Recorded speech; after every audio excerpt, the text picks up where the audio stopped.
Hello दोस्तों, हम आ चुके हैं कुरुक्षेत्र के हाईवे पर। ये हमारे भाई हैं ठाकुर साहब। राम राम मेरे सारे भाइयों को। तो दोस्तों अब हम लोग जा रहे हैं अम्बाला कैंट से हरिद्वार की तरफ। क्या बात कर रहे हैं? तो हेलो दोस्तों, हम आ चुके देखो कुरुक्षेत्र के हाईवे पर। तो हम जाने लग रहे हैं कुरुक्षेत्र। इसके बारे में जो मेरे भाई हैं दीपक सिंह राजपूत राणा। तो हेलो दोस्तों, कैसे हो आप लोग? मेरा नाम है ठाकुर दीपक सिंह राणा और ये मेरा भाई है विशाल चौधरी। तो हम अम्बाला कैंट से जा रहे हैं कुरुक्षेत्र, जिसे हम क्षेत्र भी बोलते हैं और वहाँ पे महाभारत इतिहास लिखा हुआ है। तो आपको वहाँ की एक एक चीज की पल पल की खबर दिखाऊंगा और क्या क्या निशानियां हैं वहाँ पे मैं आपको दिखाऊंगा। अगर आपको मेरे चैनल पे बने रहना है तो आपको पूरा इतिहास दिखाऊंगा। और अगर आपको किसी भी चीज की कुछ ही पूछना हो तो कमेंट बॉक्स में मुझे बोल देना, मैं आपको उसका आंसर जरूर दे दूंगा। तो आप क्या कहना चाहेंगे इसके बारे में? आप बताओ। बस यही कहना कि जा रहे हैं, अपना एक्साइटेड है और अपना घूमेंगे फिरेंगे, वहाँ पे देखेंगे, आपको एक एक चीज दिखाएंगे कि वहाँ पे क्या क्या सामान है, कि क्या क्या लगा रखा है। और हाँ, फिर दिखाते हैं अभी जाके आपको कि वहाँ पे क्या क्या है। तो देखो, आपको अगर कुछ ही पूछना हो वो हम दोनों से आप पूछ सकते हो कमेंट बॉक्स में, हम आपको उसका जवाब जरूर देंगे। और हम चैनल पे हम दोनों भाई जरूर आया करेंगे, हर वीडियो के साथ आपको एक एक इतिहास के ऊपर एक छोटी छोटी चीजें आपको बताएंगे। और जो महाभारत आपको हुई थी तो आपको बता दें वो क्षत्रियों की महाभारत थी, जिसके अंदर महाभारत के अंदर चंद्रवंशी राजपूतों का इतिहास बिता हुआ है उसके अंदर। और आप लोगों को उसके अंदर वो बताएंगे जिसमें खैरी दोस्ती एक मिसाल है, जिसका नाम है कर्ण और एक दुर्योधन। तो उसके अंदर आप क्या कहना चाहोगे? किस तरह से उनकी दोस्ती भी पक्की है? बहुत पक्की थी। अब मैं क्या कह सकता हूँ, बस उनकी तो जितनी तारीफ कर जाए वही कम है।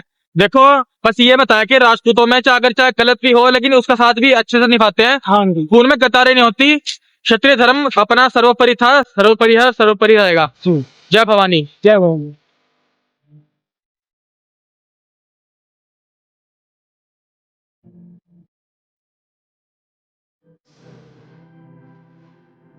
दोस्तों मैंने यहाँ पे भीड़ एंट्री करते ही कुरुक्षेत्र में देखा तो बहुत ज़्यादा भीड़ है, यहाँ पे जाम लग रहा है। तो मुझे लगता है कि लोग यहाँ पे बहुत दूर दूर से आ रहे हैं और हमें भी कितना अच्छा लग रहा है कि देखो कितनी भीड़ है यहाँ पे, हमारे सनातन धर्म कितनी मानता है।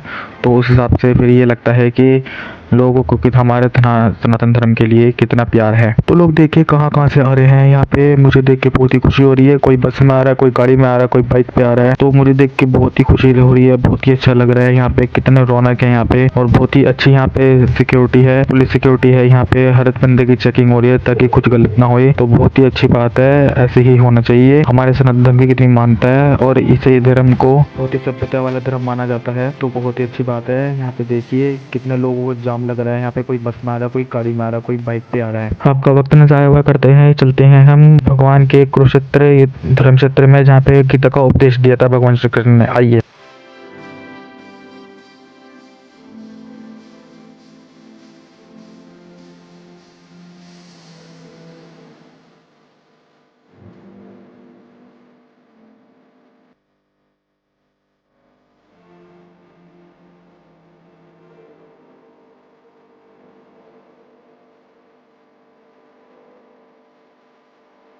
तो दोस्तों हमने दोनों बुके लिए हैं, एक गीता के लिए जिसमें गीता का ज्ञान मिलता है, पाठ मिलता है। तो अब हम इन दोनों से बताते हैं कि गीता के बारे में कि इन्होंने हमको जो बुक दी है। तो सर आप भी बताना चाहोगे जरा गीता के बारे में? हम दोनों यूट्यूबर हैं तो हम आपसे कुछ पूछना चाहते हैं कि आप किसने दे रहा है, दर्शकों को कुछ बताओगे? ये परमात्मा के द्वारा बताई गई, संत सत्यदर्शी संत रामपाल जी द्वारा बताई गई, कबीर साहब जी के द्वारा प्रमाणित, उनके ग्रंथों से प्रमाणित सत्य भक्ति के बारे में इसमें दिया हुआ है। अच्छा जी। जन्म मरण के चक्कर से मोक्ष की प्राप्ति और यहाँ की जो जीवन में जन्म मरण और व्रत जो ये कष्ट है ना, इनको इस भक्ति के द्वारा आसानी से पार किया जा सकता है। ऐसा इसमें ज्ञान दिया हुआ है गुरु जी के द्वारा। तो मैं दर्शकों को ये भी बताओगे कि जरा यहाँ पे इनको लेने के लिए कहाँ आना पड़ेगा? ये आप इसके ऊपर नंबर दिए हुए हैं, टोल फ्री नंबर दिए हुए हैं, या हमारे अलग अलग शाम को चैनल पर, साधना चैनल पर 7:30 से 8:30 तक पीली पट्टी चलती है, सत्संग आता है। उस सत्संग में पीली पट्टी पे आप फोन करके और मिस कॉल दे करके ये घर पे मंगा सकते हो आप। आप एक बार अपने मुंह से नंबर बोल दो ताकि मैं स्क्रीन पे आपको दिखा सकूं। नहीं, नंबर इसी में है, इसमें है नंबर, इस पे में है नंबर। ठीक, 81 इसी में नंबर 81 आगे चलो, थोड़ी आगे थे। 8193 8193 81। ठीक है अंकल जी, थैंक यू। बोलो। तो दोस्तों हमने दोनों बुक तो ले ली, इनको जाके जरूर पढ़ेंगे। और अभी हम जो काम करने के लिए आए पहले हम वो करते हैं। हमारे चैनल पे आगे तक बने रहें, लाइक करो, कमेंट करना, शेयर करना। तो दोस्तों अब हम लोगों ने बुक ले ली है, तो हम बुक को लेके चलते हैं पार्किंग की ओर। पहले देखते हैं कि पार्किंग कहाँ पे है ताकि हम अपनी बाइक लगा सकें, और फिर हम यहाँ से चलते हैं पैदल, ताकि यहाँ पे भीड़ बहुत है तो बाइक हम ले जा नहीं सकते, और बाइक हम लेके जाएंगे तो फिर दिक्कत पड़ेगी क्योंकि सिक्योरिटी भी वहाँ पे पुलिस की ज़्यादा है। सबसे पहले हम बाइक को पार्किंग में लगाते हैं, फिर उसके बाद हम आपको पैदल शूट करते हैं, आपको पैदल दिखाते हैं सब कुछ कि कहाँ कहाँ क्या क्या है। आपको वीडियो के एंड तक बने रहना, आपको हम सब कुछ दिखाते हैं। आइए। तो दोस्तों हम पार्किंग की तरफ आ गए हैं, तो पहले हम लगाते हैं अपनी बाइक को पार्किंग में। लोगों ने अपनी बाइक लगा दी है पार्किंग में, तो अब हम चलते हैं वहाँ की तरफ जहाँ पे हमने आपको बताया था ब्रह्म सरोवर। चलिए अब हम यहाँ से पैदल चलते हैं क्योंकि बाइक आगे जा नहीं सकती, तो इसलिए अब यहाँ से हम चलते हैं पैदल। देखिए हम आपको यहाँ से वहाँ की तरफ लेके चलते हैं और आपको दिखाते हैं कि यहाँ पे कहाँ कहाँ से लोग आए हैं और कितने सारे आ रखे हैं। देखो कितनी लंबी ज़्यादा तादाद में है।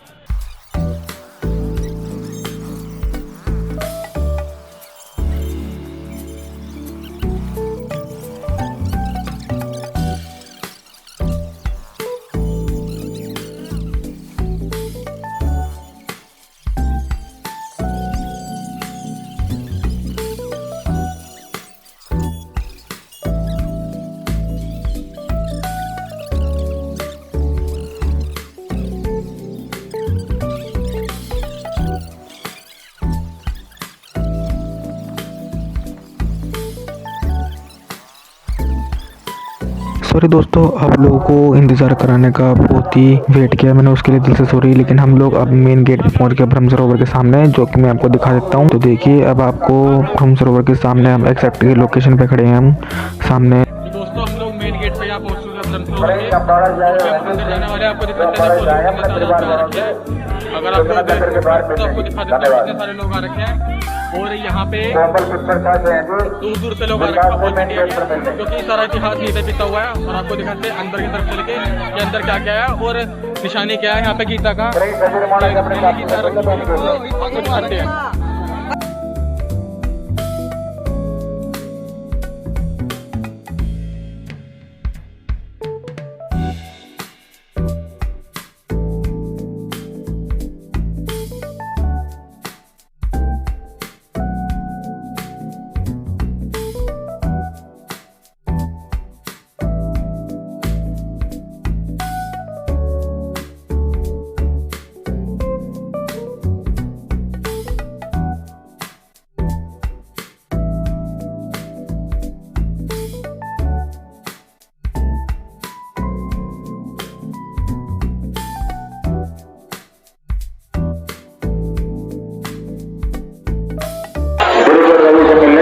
झील के बारे में क्या कहना चाहें। देखो मैं आपको तो ये बताना चाहता हूँ कि अगर यहाँ पे जैसे कोई स्नान करता है यहाँ पे तो उसके पाप एकदम मुक्त हो जाता है, वो पाप से पूरा मुक्त हो जाता है। लेकिन आपको मैं एक बात और बता दूँ, यहाँ पे थोड़ा खतरा भी हो सकता है, क्योंकि देखो आगे जाके अगर कोई आगे जाने की बिल्कुल भी कोशिश मत करना। 15 फुट गहराई है उसकी नीचे की, और यहाँ पे आप बैठ के यहाँ पे स्नान कर सकते हो। हमने कर रखा है पहले, मैं सब कुछ बता देता। अगर आपने हमसे कुछ भी पूछना मैं कमेंट बॉक्स में बता देना, हम उसके बारे में पूरा आपको बताएंगे।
इनके बारे में आपको बता देता हूँ।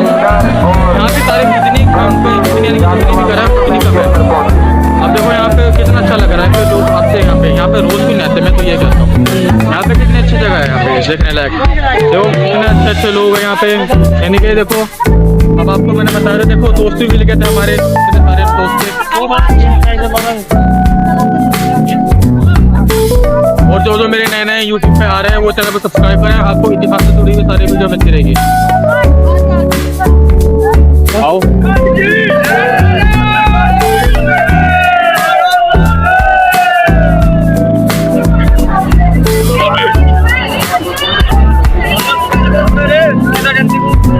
भाई बनाएंगे वीडियो तो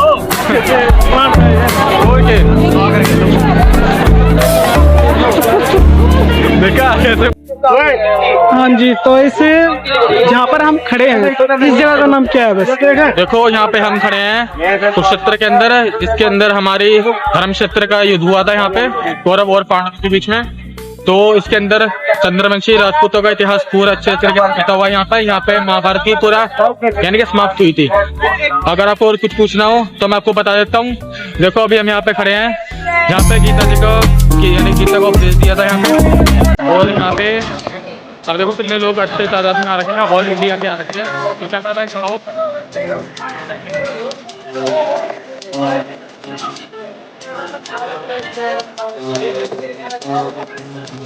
ये मानता है हमारे सनातन धर्म की।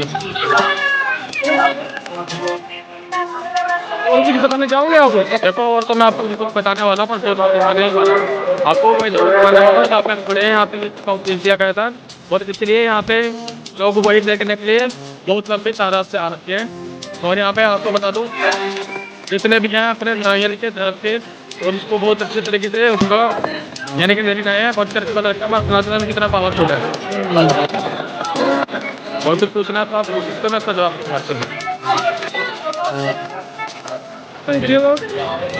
श्री कृष्ण कुरुक्षेत्र में जो युद्ध आरंभ करा था जी, तो उसकी समाप्ति कौन से टाइम में हुई थी, कब हुई थी? देखो उसकी समाप्ति तो देखो सबसे पहले मैं आपको ये बात क्लियर कर देता हूँ। कुछ लोगों के मन में डाउट होता है कि महाभारत की समाप्ति किस तरीके से हुई थी।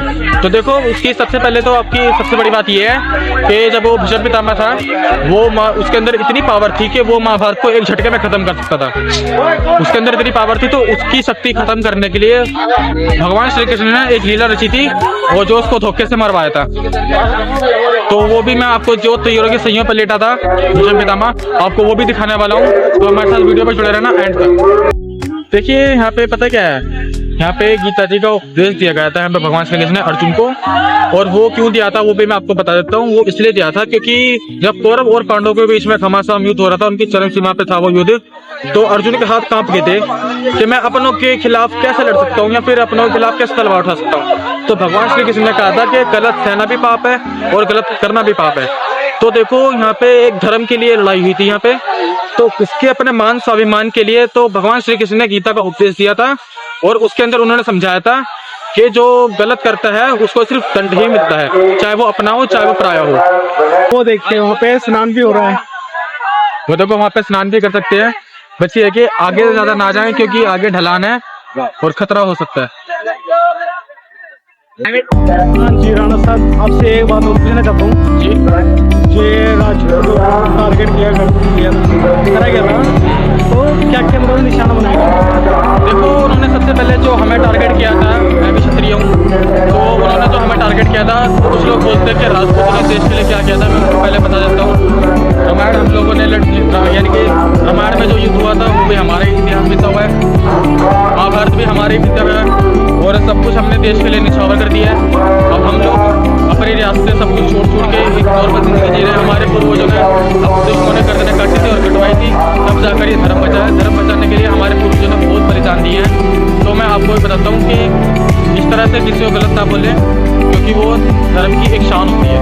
चलो दोस्तों, अब हम लोग अपने घर की ओर चलते हैं। यहाँ पे बहुत देर हो गई है, हमने आपको सब चीज़ें दिखा दी हैं। तो अब हम मिलते हैं आपको नेक्स्ट वीडियो में, तब तक के लिए बाय बाय। अगर मेरा वीडियो को पसंद आया तो वीडियो को करना लाइक करना, कमेंट करना, शेयर करना। और अगर वीडियो पसंद आया वीडियो को, और जो मेरे चैनल पे नया है वो चैनल को प्लीज़ सब्सक्राइब कर लो ताकि आने वाला वीडियो सबसे पहले आप ही के पास जाए। तब तक के लिए बहुत बहुत धन्यवाद आपको। आपको मिलते हैं नेक्स्ट व्लॉग में। Thank you so much. Thanks for watching.